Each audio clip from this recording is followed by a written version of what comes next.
यह एक ऐसा विवाह है जिसकी दुल्हन ही गायब है। दोस्तों कि हमारे देश में प्रस्तावना का आधार क्या है, इसमें क्या होना चाहिए था। यह व्यक्ति जो थे ना, अंबेडकर जो थे, ये सबसे पहले बॉम्बे से चुनाव लड़े थे। याद रखिएगा दोस्तों का।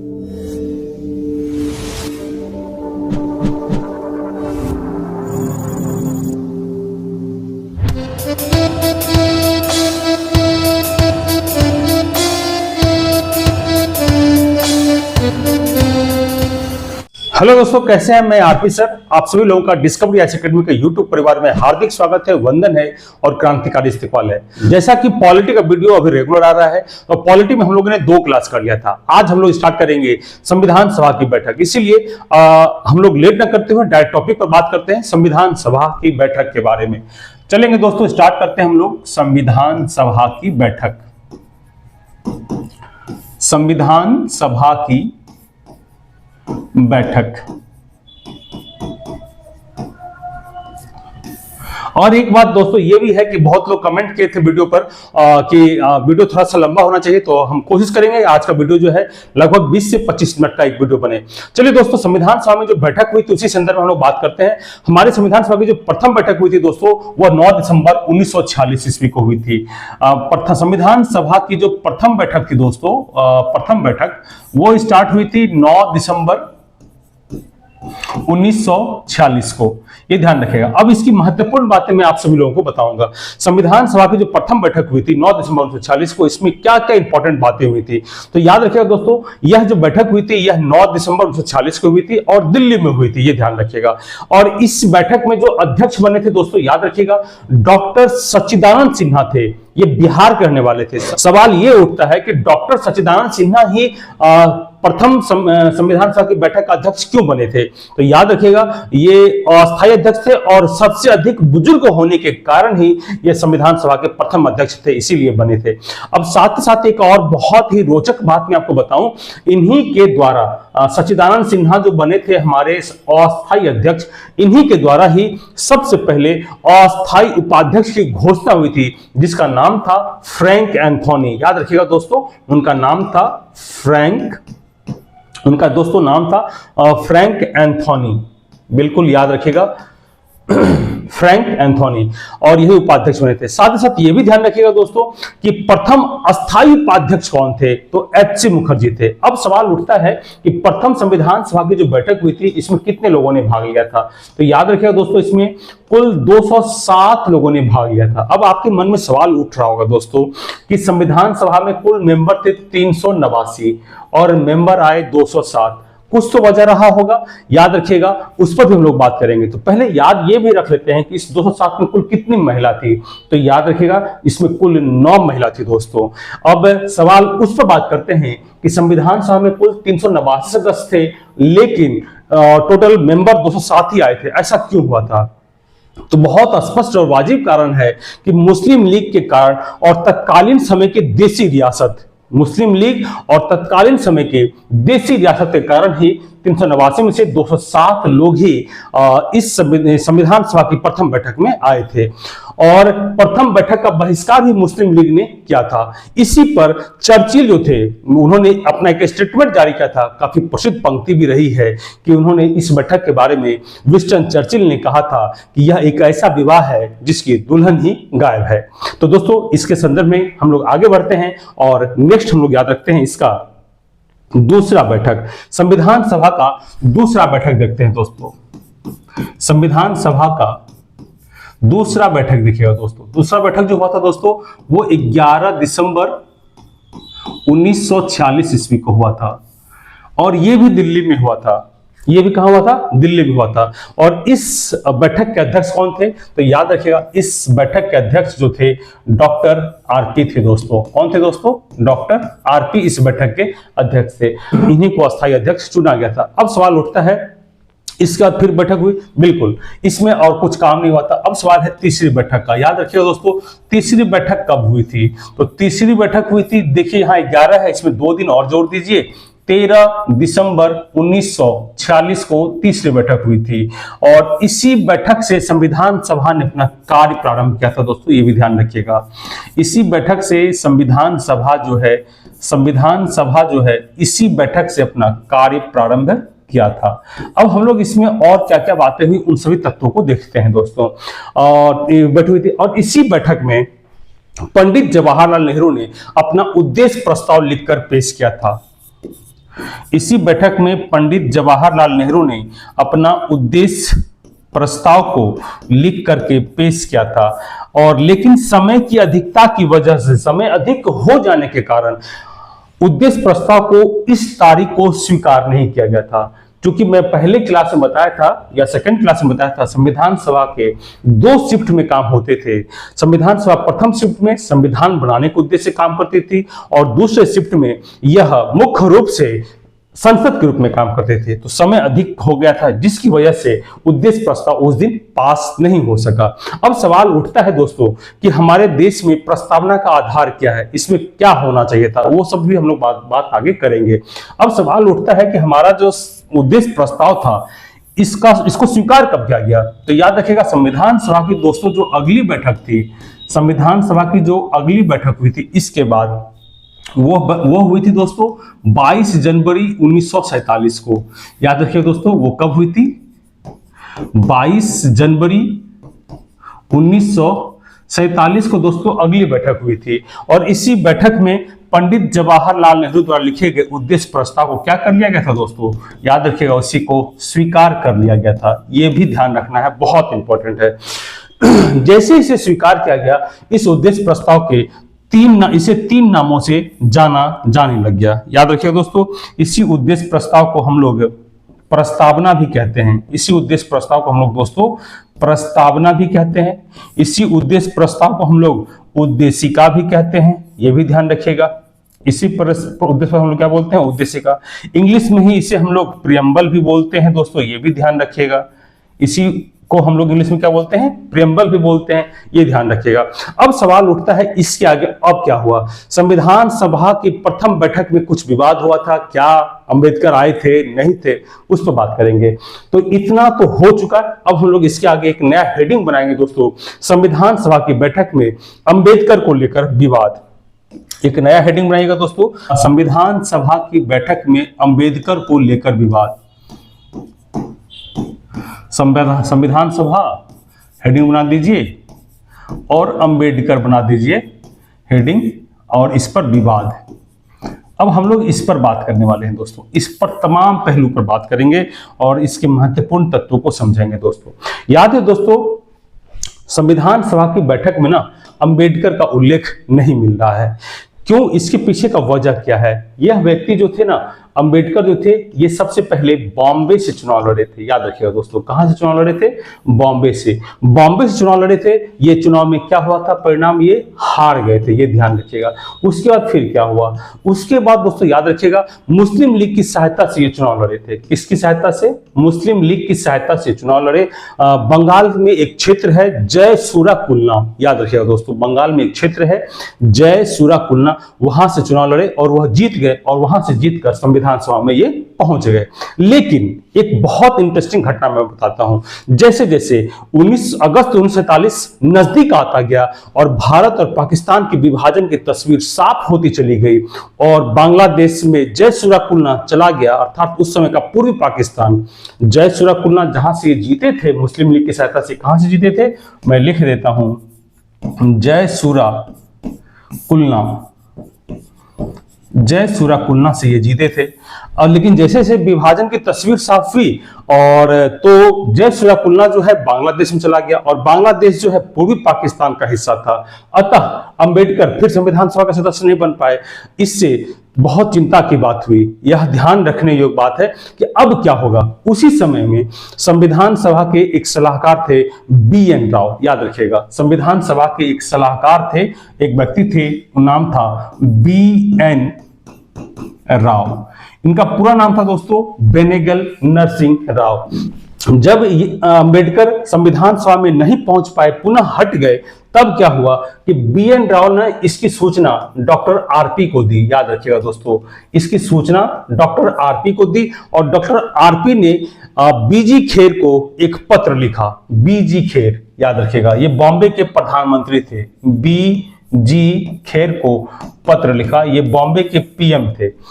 BN राव ने क्या किया, डॉक्टर RP को कहा, जब अंबेडकर दूसरी बार जब जयसुरा कुलना पाकिस्तान, पूर्वी पाकिस्तान वाले हिस्से में चला गया, तब BN राव ने डॉक्टर RP को बोला और डॉक्टर RP ने BG खेर को पत्र लिखा। BG खेर तत्कालीन भारत के बॉम्बे में ये प्रधानमंत्री के पद पर थे। इसके बाद क्या हुआ, BG खेर के सहायता से ही बॉम्बे के पुणे सीट से, याद रखिएगा, इन्हीं के सहयोग से बॉम्बे क्षेत्र में बॉम्बे प्रेसिडेंसी में पुणे सीट से, याद रखिए दोस्तों, पुणे सीट से इनके लिए एक व्यक्ति थे M जयकर, एक व्यक्ति थे M जयकर।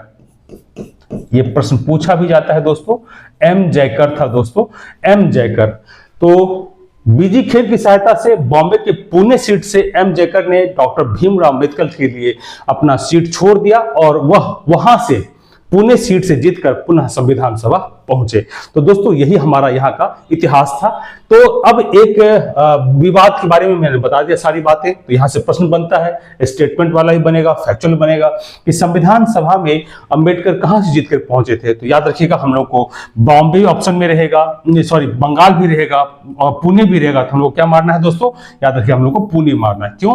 क्योंकि बॉम्बे तो वो पहली बार हार चुके थे और दूसरा वाला तो फिर बांग्लादेश में चला गया था। इस वजह से याद रखिए, हम लोग को कहाँ मारना है, बॉम्बे से मारना है। नेक्स्ट हम लोग चलते हैं दोस्तों, हेडिंग बनाएंगे।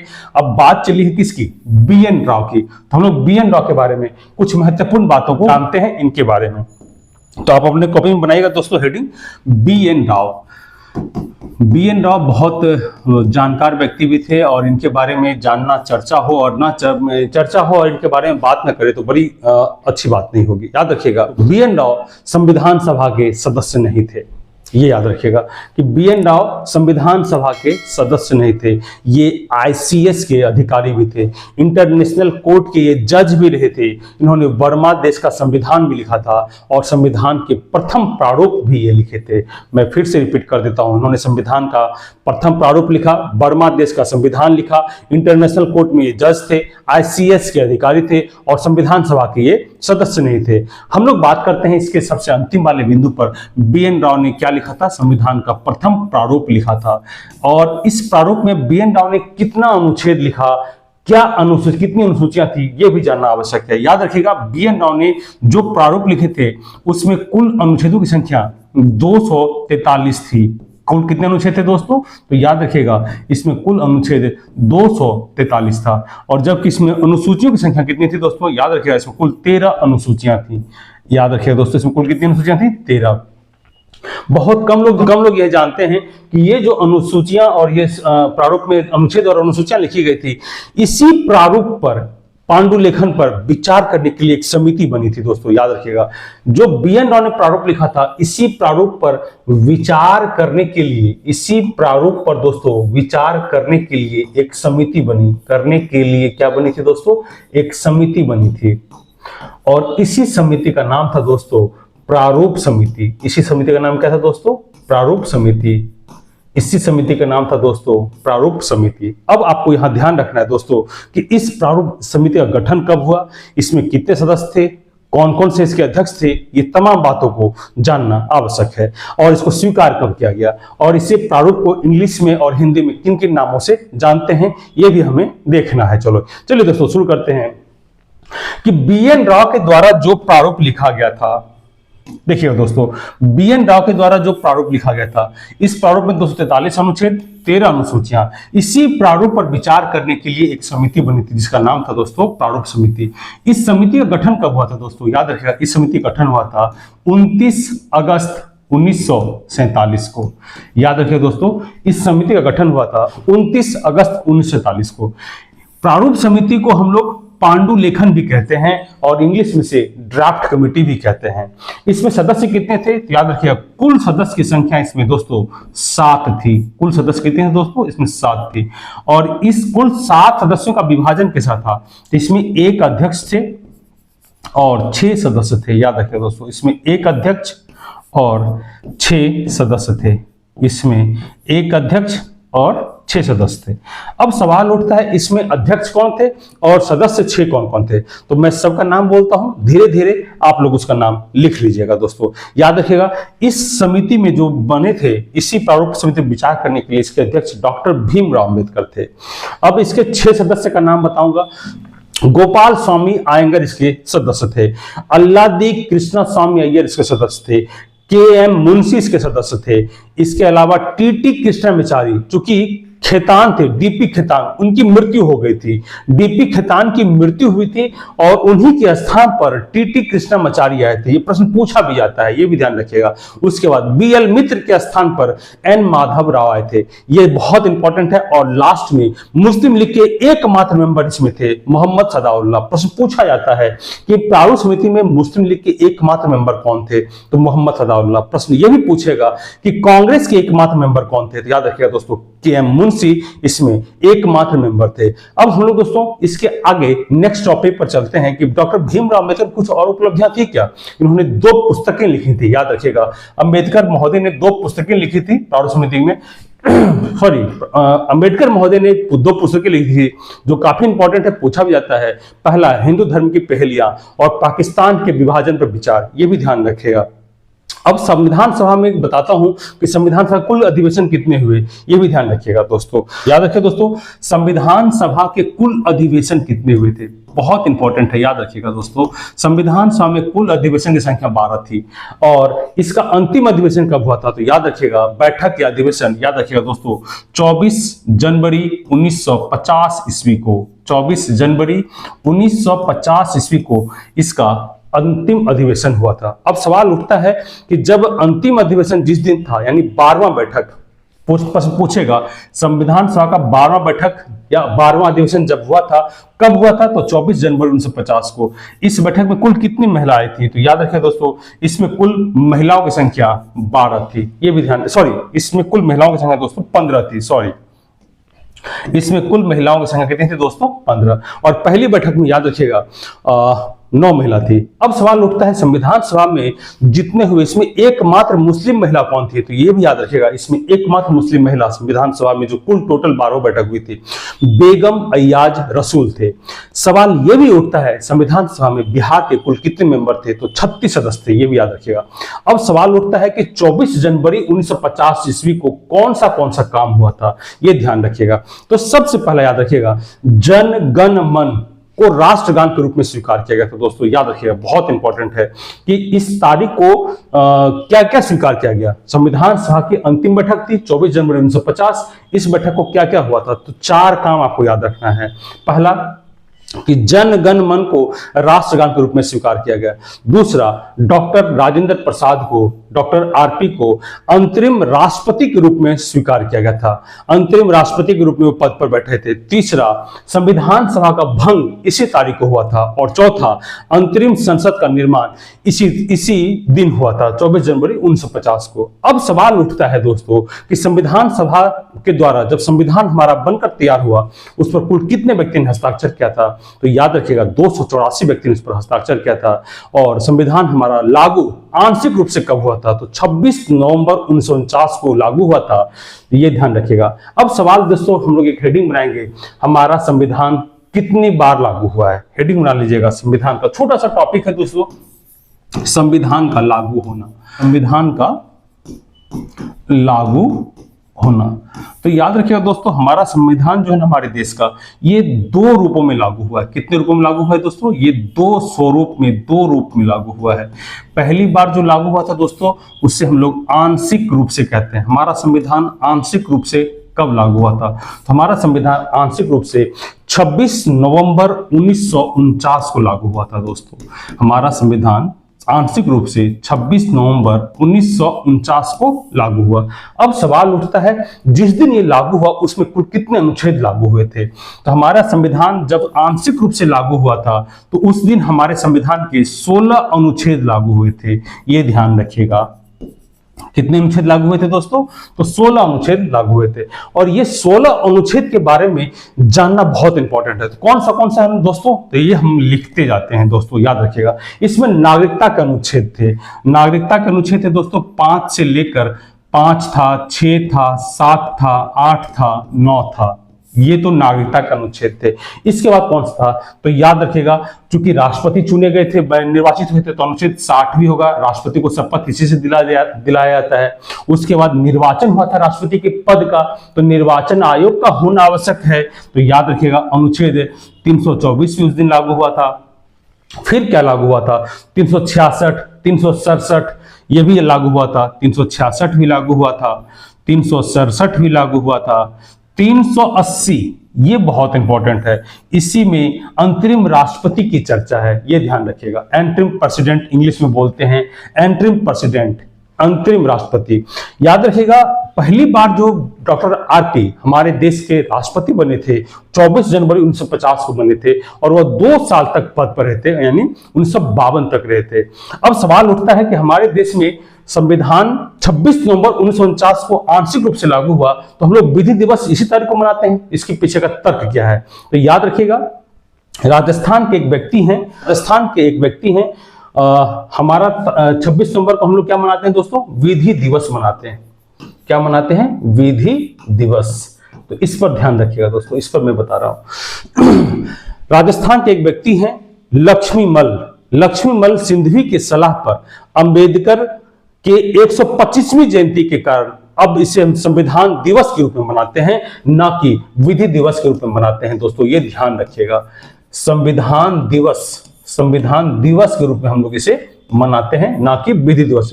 विधि दिवस के रूप में हम लोग पहले मनाते थे, अब नहीं।